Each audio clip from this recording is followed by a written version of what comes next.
Nous, élèves de 2S, avons interviewé Nathalie et Henri à la Croix-Rouge de Hannu. Nous nous sommes interrogés sur l'aide qu'apportait la Croix-Rouge aux démunis aux alentours de Hannu. Nous avons été très surpris par les difficultés que beaucoup de gens rencontrent et nous avons décidé de les aider. Écoutons attentivement Nathalie et Henri. Pourriez-vous vous présenter ? Oui, bonjour, moi je m'appelle Henri Tay, je suis le président de la Maison Croix-Rouge de Hannu et responsable de la transfusion sanguine. Je vous présente ma collègue, vice-présidente. Je vous laisse le... Bonjour, moi c'est Nathalie Mathieu, je suis vice-présidente et je suis également formatrice premier secours et je suis responsable des colis alimentaires depuis plus d'1 an, même presque 2 ans. Qu'est-ce qui vous a amené à travailler à la Croix-Rouge ?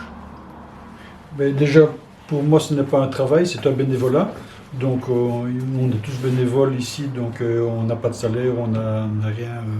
On fait ça par conviction, parce qu'on a la chance d'avoir la santé, on peut aider les gens. Donc pour moi c'est ça le bénévolat, un sourire, aider si on peut donner quelque chose à quelqu'un qui a faim, ou des habits ou des choses comme ça. On peut aider ses concitoyens, donc c'est bien. Voilà. Et vous, madame, qu'est-ce qui vous a amené à travailler à la Croix-Rouge ? Alors, comment je suis tombée dedans? J'ai fait ma formation premier secours, puis j'ai fait le secourisme et de là j'ai dit où je serais intéressée de rentrer à la Croix-Rouge.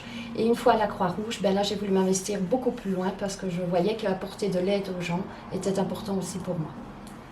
Combien de démunis la Croix-Rouge aide-t-elle en Belgique ? C'est un peu difficile à répondre dans le sens où ça évolue tout le temps. Donc suivant on a des démunis, des gens qui sont dans la précarité depuis un certain temps. Puis il y en a d'autres qui sont maintenant, à cause du Covid, à cause des inondations, qui sont tombés dans une précarité bien involontaire et bien imprévue. Mais donc les chiffres que nous avons ici, donc c'est les chiffres du rapport de 2020, qui sont loin d'être actualisés puisque cette année c'était une année exceptionnellement catastrophique. Donc nous avons les rencontres en rue, donc pour les SDF et des choses comme ça. Donc il y a plus de 22 000 visites dans les gens qui sont dans la rue. Pour les repas en rue, il y en a plus ou moins 12 000 qui sont distribués en plus. Donc c'était l'année passée ça. Et alors en aide alimentaire, nous sommes à 162 000, 163 000 repas sur l'année, mais encore ici cette année c'est encore exceptionnel. Et puis ça évolue beaucoup. Notre slogan est « Plus de 500 démunis à Hannu et ses alentours et plus de 500 élèves au lycée. Chaque élève aide un démuni pour Noël. Qu'en pensez-vous » C'est déjà une très belle initiative. Je ne sais pas si ça vient de vous. Je suppose que c'est un groupement avec votre professeur ou avec d'autres personnes, d'autres élèves. Donc c'est déjà très bien. Merci à vous. Bravo. Et alors, en plus, ça peut inciter d'autres personnes à conscientiser d'autres personnes qui ont des soucis parce qu'on ne se rend pas toujours compte, malheureusement. Toute aide venue est très bienvenue, aussi petite soit-elle. Donc ça peut être, quand on fait ses courses, offrir une brosse à dents, ce n'est pas grand-chose, dans le montant du ticket de la course, mais ça peut aider quelqu'un énormément. Mais alors, quand on tient compte des statistiques aussi, on ne se rend pas toujours compte qu'il y a des personnes proches de nous qui sont concernées par le problème, parce que justement, comme je le disais tout à l'heure, avec les inondations et tout ça, ils sont un peu serrés. Et puis maintenant, le chauffage et tout ça, l'électricité, tout qui augmente, la vie devient invivable. Donc il y a des gens proches de chez nous, des voisins, des amis, des collègues, des élèves dans votre classe. Si vous êtes déjà 500, il y en a sûrement qui sont déjà très concernés par le sujet. Et ça, on ne se rend pas toujours compte, donc l'initiative est magnifique. Bravo à vous. Bravo. De quoi les démunis ont-ils le plus besoin ? Alors, actuellement, ce qui est fort en demande, c'est surtout les parents qui n'arrivent plus à payer des collations pour leurs enfants. Ça devient terrible. Et ça, on ne reçoit pas grand-chose. Donc, ça, collation enfant, du lait, parce que ça, on en a, mais pas en suffisance. Les produits hygiéniques, Ça, on n'en a pas en suffisance non plus. Alors, qu'est-ce que j'avais d'autre aussi? Des légumes en conserve et des fruits en conserve. Alors, par contre, les pâtes, le riz, on en a un stock plus qu'assez. Et les farines et les pots de sauce, mayonnaise et tout ça. Donc, autant cibler vraiment le besoin réel des personnes, ce que nous avons du mal à trouver. Et si vous arrivez à trouver ça, vous ferez des heureux.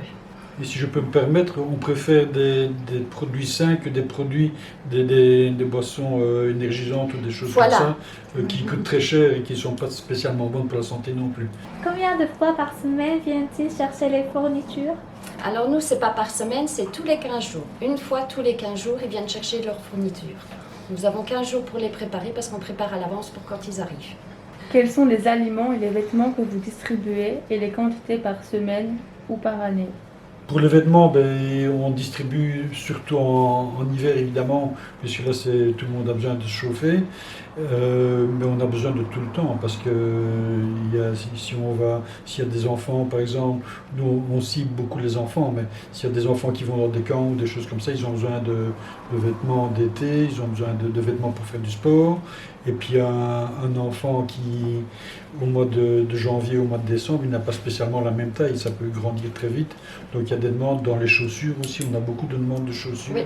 Ça c'est une chose aussi. Chaussures et manteaux. Chaussures, manteaux, des chaussettes, des bas. Ça aussi on nous demande, des bas chauds, enfin des trucs chauds. Ça c'est surtout c'est évidemment plus difficile de vivre en hiver, je veux dire, qu'en été. Hein, mais comme nombre de bénéficiaires. Et pour l'instant, depuis quelques mois, je peux vous dire que c'est en augmentation, mais terrible, en nombre de bénéficiaires.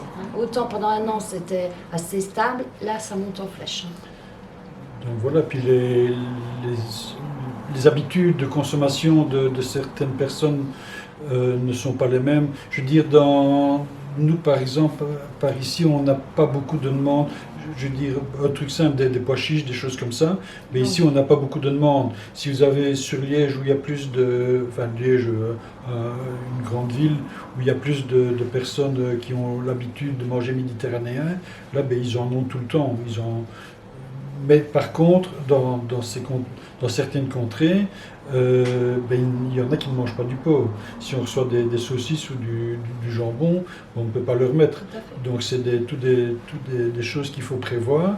Et alors on a aussi on est fourni par la banque alimentaire liégeoise.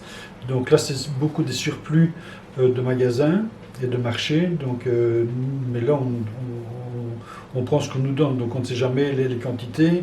Évidemment on pourrait faire plus on a, plus on donne, mais on fait ce qu'on a, puis on essaye on a des boulangers qui nous donnent leurs invendus, des choses comme ça, des grandes surfaces certaines, ou des importateurs de choses et d'autres, voilà. À la banque alimentaire, on reçoit des produits frais et des produits congelés. Ont-ils besoin de vêtements pour l'hiver ou pour toute l'année?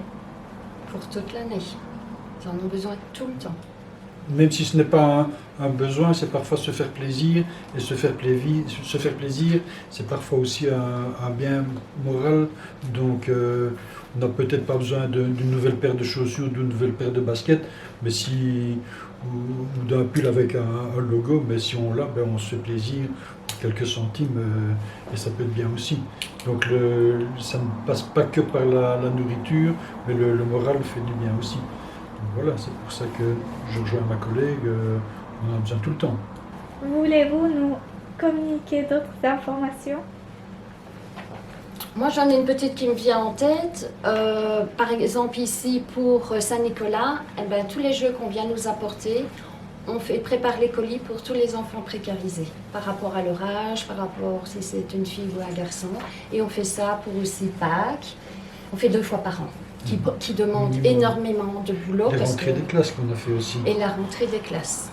Donc on essaye vraiment d'aider au maximum avec le nombre de bénévoles que nous avons. On ne sait pas toujours faire, mais on essaye de faire notre max. Et aussi, on aide de temps en temps les maisons des enfants, ce qu'on appelait les enfants du juge, les enfants placés. Ouais. Il y a deux maisons ici sur l'entité. Donc on va leur faire des colis de jouets, de jeux, de vêtements quand ils ont besoin. Ou si on a des surplus des choses qui peuvent leur faire plaisir, ils sont toujours contents de nous voir. Voilà. Quand on reçoit les vêtements, une partie est revendue à bas prix, évidemment. C'est vraiment à bas prix. Et l'autre partie sert à donner aux gens les plus précarisés. Donc on fait vraiment les deux. Comme dans les jouets, c'est pareil. Merci beaucoup pour toutes ces informations très intéressantes et importantes. Et nous, on vous remercie pour ce que vous faites et que vous nous aidez. Si tout le monde pouvait s'y mettre, ça nous aide aussi. C'est toujours les petites gouttes qui font les grandes rivières. Voilà. Et c'est beau de voir la jeunesse qui s'intéresse à ça. Merci et bravo à vous. Ben, la jeunesse viendra peut-être plus tard bénévole, hein. Les formations premier secours plus tard. Au lycée, chaque élève aide son prochain. Plus de 500 démunis aux alentours de Hanu et plus de 500 élèves au lycée. Chaque élève aide un démuni. Tu l'as compris, nous allons aider Nathalie et Henri à faire une belle collecte. Comment? Apporte vêtements, chaussures, denrées non périssables, jouets et d'autres choses encore pour Noël. Quand? Un jour sera proposé pour ta classe et pour apporter tout cela, ce que tu apporteras sera déposé dans une boîte qui sera mise près du sapin le dernier jour d'école avant Noël. Tu pourras encore apporter des fournitures d'ici là. Merci à toi et pour ta générosité. Et merci pour les plus de 500 démunis aux alentours de Hanu.